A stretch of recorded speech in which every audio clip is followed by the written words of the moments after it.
Media మిత్రులందరికీ ఈ రోజున ఫైబర్ కార్పొరేషన్ చైర్మన్గా రాజీనామా చేస్తున్నాననేటువంటిది తెలియజేస్తున్నాం. నైతిక బాధ్యతని వహించి ప్రభుత్వం మారినటువంటి సందర్భంగా ఈ రాజీనామాని అందజేయటం జరుగుతూ ఉంది. దీనికి తోడు ఫైబర్ గ్రిడ్కి సంబంధించినంతవరకు కూడా గతంలో అనేక 10-15 కోట్ల రూపాయలు ప్రతి నెల నష్టం వచ్చేటువంటి రీతిలో గత ప్రభుత్వాలు తీసుకున్నటువంటి నిర్ణయాల ప్రకారంగా నష్టాలు వస్తూ ఉంటే ఆ నష్టాల బాట నుంచి దాన్ని తగ్గించడానికి మినిమైజ్ చేయడానికి పూర్తి స్థాయి చర్యలు అనేటువంటి చేపట్టడం జరిగింది. నాకున్నంత వరకు, నా పరిజ్ఞానం అందినంత వరకు కూడా దాన్ని రమారమి ఒక 2-2.5 కోట్ల వరకు కూడా ఇప్పటికి ఇంకా కూడా లాస్ట్లో నడుస్తూ ఉంది. అయినప్పటికీ ఈ ఫైబర్ గ్రిడ్ కార్పొరేషన్ని ముందుకు తీసుకెళ్ళాలి, ప్రజలకి ముంగటికి తీసుకెళ్ళాలి. ఏదైతే టీవీకి సంబంధించినటువంటి బొమ్మ ఈ భారతదేశంలోనే ఏ ఒక్కరికి లేనటువంటి పద్ధతిలో నెట్ ద్వారా, ఫైబర్ ద్వారా నెట్ కంటే స్పీడ్గా వచ్చేటువంటి పద్ధతిలో క్లిస్టల్ క్లియర్గా థియేటర్లో చూసేటువంటి బొమ్మ ఏదైతే ఉంటుందో ఆ రకంగా వచ్చేటట్టుగా దీన్ని తీర్చిదిద్దటం జరిగింది. దీనికి పేటెంట్ హక్కులను కూడా సాధించడం జరిగింది. నేను 2021 జనవరి నాడు ఈ పోస్టులోకి రావటం జరిగింది. దాని తర్వాత పేటెంట్ హక్కును కూడా ఈ భారతదేశంలో ఎవరైనా త్రిబుల్ ప్లే సర్వీస్ పెట్టాలంటే మా యొక్క పర్మిషన్ తీసుకోవాలనేటువంటి ఒక ఆర్డర్ని కూడా గవర్నమెంట్ ఆఫ్ ఇండియా నుంచి రావటం అనేటువంటి జరిగింది. ఇది కాకుండా నెట్ అనేటువంటిది ఈ రోజున ప్రజానీకానికి చాలా అవసరమైనటువంటిది.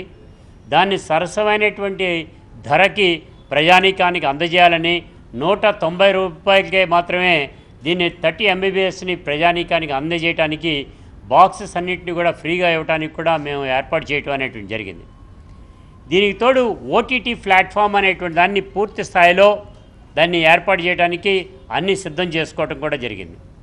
ఇది కాకుండా ఫస్ట్ డే ఫస్ట్ సినిమా అనేటువంటి దాంతో ఏ రోజైతే థియేటర్లో రిలీజ్ అయ్యేటువంటి సినిమా ఉంటుందో ఆ సినిమాని ఫైబర్ నెట్లో చూపించేటువంటి పద్ధతిలో మొత్తం ఉన్నటువంటి 7 లక్షల కనెక్టివిటీకి అందరికీ కూడా అందాలని మేము దీన్ని తీసుకోవడం అనేటువంటి జరిగింది. ఏదైనప్పటికీ కూడా ఇవాళ ఉన్నటువంటి పరిస్థితిలో ఈ ఫైబర్కి సంబంధించినంత వరకు కూడా టీవీ రంగానికి సంబంధించినంతవరకు ఇది చాలా ఉపయోగకరమైనటువంటిది, ప్రజానీకానికి మంచి జరిగేటువంటిది. ముఖ్యంగా కనుక త్రిబుల్ ప్లేకి సంబంధించినటువంటి బాక్సెస్ కనుక ప్రభుత్వం కనుక అందజేసేటట్టుగైతే ఇంతకంటే గొప్ప అవకాశం మరొకటి ఉండదు అనేటువంటి కూడా చెప్తున్నాం. గతంలో ఈ రోజున మేము ఉన్నటువంటి సందర్భంలో కూడా దీన్ని వెచ్చించి 4,000 కోట్లు వెచ్చించి బాక్సెస్ పర్చేజ్ చేసేటువంటి పరిస్థితి లేకపోవటం వలన దాన్ని ప్రైవేటు వాళ్ళకి ఎవరైతే ఉంటారో ఆ బాక్సెస్ తయారు చేసేటువంటి మ్యానుఫ్యాక్చరర్స్ని డైరెక్ట్గా వచ్చి అవి టేబుల్ మీద పెట్టుకుంటే క్యాష్ అండ్ క్యారీ మోడల్లో తీసుకువెళ్ళటానికి గాను ఒక తీర్మానం కూడా చేయటం అనేటువంటి జరిగింది. కొంతవరకు సఫలీకృతం అయ్యాం కానీ పూర్తి స్థాయిలో అవ్వలేదు అనేది కూడా చెప్పాలి. ఎందుకంటే బాక్స్ కనుక ఫ్రీగా ఇచ్చినట్లయితే ఆటోమేటిక్గా వస్తుంది.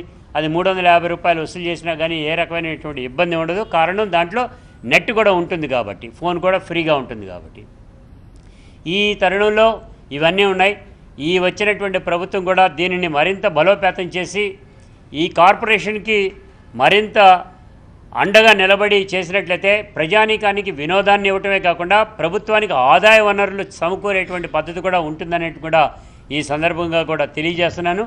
అదే తరహాలో నేను ఈ రోజున ఈ రాజీనామా పత్రాన్ని ఇవ్వటం అనేటువంటి కూడా జరిగింది. నిన్న ఇవ్వటం అనేటువంటి జరిగింది. దీన్ని ఆమోదం కూడా చేయమని కూడా చెప్పున్నాం. మొత్తం దానికి సంబంధించినటువంటి ఫైల్స్ అన్నీ కూడా హ్యాండ్ ఓవర్ చేసేసి మేమంతా తాళా వేసి వాళ్ళకి అందజేయడం కూడా జరిగిందని కూడా ఈ సందర్భంగా కూడా తెలియజేస్తా ఉన్నాం. ముఖ్యంగా దీనికి సంబంధించినంత వరకు కూడా ఫైబర్ నెట్కి సంబంధించి భవిష్యత్తులో కూడా మంచి జరగాలి, మంచిగా దీనిపైన శ్రద్ధ వహించితే బాగుంటుంది అనేటువంటిది కూడా ఈ సందర్భంగా కూడా తెలియజేస్తా ఉన్నా. నాతో పాటు మీడియాకి సంబంధించినటువంటిదే ఈ డిపార్ట్మెంట్ కాబట్టి మాతో పాటు కలిసికట్టుగా ఎప్పుడైనా కానీ ఎప్పుడు పిలిచినా మీరందరూ కూడా సహాయ సహకారాలు అందించినటువంటి మీ అందరికీ కూడా ధన్యవాదాలు తెలియజేస్తూ, ముఖ్యంగా జగన్మోహన్ రెడ్డి గారు అందించినటువంటి సహకారం చెప్పిన వెంటనే అన్నిటి కూడా పలానాది చేస్తామని అంటే ప్రతి దానిలో కూడా దానికి నో అని చెప్పకుండా ఆయన అన్నీ కూడా చేయటం అనేది జరిగింది. ఆర్థికపరమైనటువంటి ఇబ్బందులు ఒకటే తప్ప తతిమా అన్నింటినీ కూడా యాక్సెప్ట్ చేసుకుంటూ రావటం జరిగింది. చివరిలో కూడా దీనికి సంబంధించినంత వరకు కూడా ఏదైనా అవసరాలు ఉన్నట్లయితే దాని అవసరాలకు అనుగుణంగా తీసుకోమని, సీసీ కెమెరాలు ఇంకొకటి చెప్పడం మర్చిపోయినా, ఈ రాష్ట్రంలో ఏ కూడల్లో ఏమి జరిగినప్పటికీ కూడా వాటన్నిటిని కూడా నిఘా సంస్థలాగా ఈ సీసీ కెమెరాలని ఏర్పాటు చేసి ఆ సంస్థను కూడా మనకి ఇవ్వటం వలన 7,000 కోట్ల రూపాయల పైచిలకు ఆస్తులు ఈ సంస్థకి దక్కినాయి అనేటువంటి కూడా చెప్పాలి. దీని నాకు తెలిసినంత మటుకు 14,000 పైచిలకు ఈ కెమెరాస్ అన్నింటినీ కూడా ఆల్రెడీ రన్నింగ్లో ఉన్నాయి. దీనికి తోడు ప్రతి కలెక్టర్ ఆఫీసులను కూడా ఈ మానిటరింగ్ సిస్టమ్ అనేటువంటిది, దానికి ఒక రూమ్ ఒకటి, ఒక బిల్డింగ్ ఒకటి తయారు చేయడం అనేది జరుగుతూ ఉంది. ఆల్రెడీ కొన్ని చోట్ల ఉంది, కొన్ని తయారు చేయడం జరుగుతుంది. వీటిల్లో ఎక్కడ ఏ ప్రాంతంలో ఏది జరిగినప్పటికీ కూడా ఆ నిఘా సంస్థ అక్కడ కనుక పోలీస్ డిపార్ట్మెంట్తో అనుసంధానమై దాన్ని పూర్తి స్థాయిలో వినియోగించుకోవడానికి కూడా ఉపయోగపడేటువంటి పద్ధతిలో దీన్ని తీసుకోవడం అనేది కూడా జరిగిందని కూడా చెప్తున్నాం. ఆ అడ్రసబుల్ సిస్టమ్ అనేటువంటిది ఓన్లీ ఏపీ ఫైబర్లో ఉంటుంది. ఏ ఒక్క మనిషి అయినా ఈ సపోజ్ ఈ ఛానల్స్ అన్నింటినీ కూడా ఎంతమంది మనుషులు ఏ రకంగా ఎంతసేపు చూస్తున్నారు అనేటువంటి చెప్పగలిగినటువంటి ఏకైక సంస్థ ఏపీఎస్ఎఫ్ఎల్ అని కూడా తెలియజేస్తున్నాం. ఇప్పుడు రేటింగ్లు ఇస్తూ ఉంటారు మీ అందరికీ, పలానా ఛానల్కి ఇంత రేటింగ్ వచ్చిందని. అలాగే ఈ 7 లక్షల మంది కనెక్టివిటీకి సంబంధించి ఎంతమంది చూస్తున్నారు, ఏ టీవీని ఎంతసేపు చూస్తున్నారు, ఎన్ని గంటల పాటు చూస్తున్నారు అనేటువంటి కూడా ఆ క్యాలిక్యులేషన్ కూడా ఇవ్వగలిగినటువంటిది ఏకైక సంస్థ ఏపీఎస్ఎఫ్ఎల్ అని కూడా ఈ సందర్భంగా కూడా తెలియజేస్తూ, మీడియా మిత్రులు మీరందరూ అందించినటువంటి సహాయ సహకారాలన్నిటికీ కూడా మరోసారి ధన్యవాదాలు తెలియజేస్తా ఉన్నాం.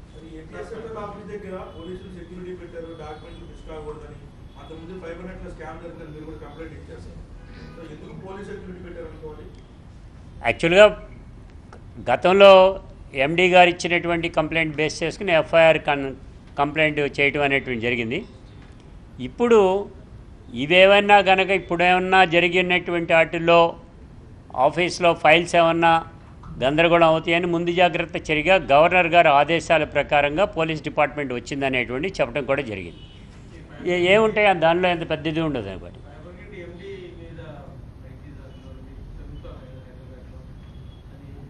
యాక్చువల్గా ఇవాళ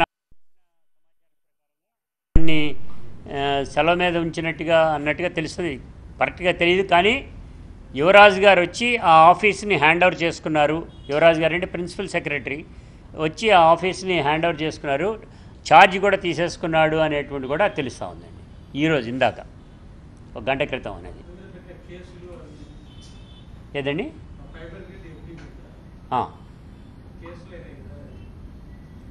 ఫైబర్ గ్రిడ్ ఎండి మీద కేసు ఏముంది ఇప్పుడు ప్రస్తుతానికి? ఇప్పుడు పెట్టారా? లేదు కదా, ఇప్పుడు అయితే పెట్టలేదు నాకు తెలిసినందు బట్టి. ఆరోపణలే అదే. యాక్చువల్గా చైర్మన్గా మాకు ఎగ్జిక్యూటివ్ పవర్స్ లేవు. రెండోది ఈవెన్ ఫైల్ చదవటానికి కూడా ఆస్కారం లేనటువంటి పద్ధతి. బికాజ్ నేను appointed chairman, principal secretary cadre అయినప్పటికీ కూడా ఆ ఫైల్ ఈ ఫైల్ కూడా చదవడానికి వీలైనటువంటి దానిలో ఉన్నది. ఆ ఈ ఫైల్ కోడ్ కూడా మనకి ఇవ్వరు. నేను అనేక సార్లు లెటర్ల మీద లెటర్లు పెట్టినా కానీ కూడా you have no right to see the file అని చెప్పడం జరిగింది. My duty is only to తీర్మానాలు చేయటం వరకే, కలెక్టివ్ డెసిషన్ తీసుకుని తీర్మానం చేసి పంపించడం వరకే అనేది చెప్పున్నారు. అదే ప్రయత్నం మనం చేసాం. అయితే ఇప్పుడు నేను చెప్పినటువంటి అన్నీ కూడా ఇవన్నీ తీర్మాన రూపంలో తీసుకొచ్చి ఈ ప్రజానీకానికి అందజేయడానికి చేశాను అనమాట. ఇవన్నీ ఇది జనాలకి సంబంధించినవి కాబట్టి అందుకని.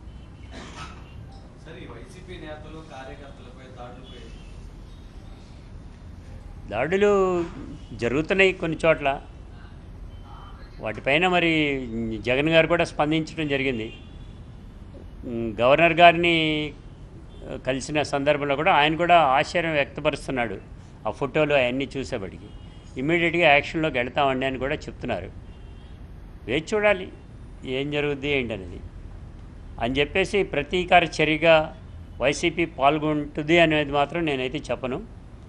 అది ఇంతమటికి అదేం లేదు. మరి వాళ్ళ డైరెక్షన్ ఏమన్నా ఉండి ఉంటుంది కాబట్టి ఆ డైరెక్షన్ ప్రకారంగా వాళ్ళు ఏమన్నా ఫాలో అవుతూ ఉండొచ్చు. లేకపోతే కార్యకర్తలు అధినాయకుడు చెప్పకుండా చేయరు అనేటువంటిది ఒకటి ఉంటుంది.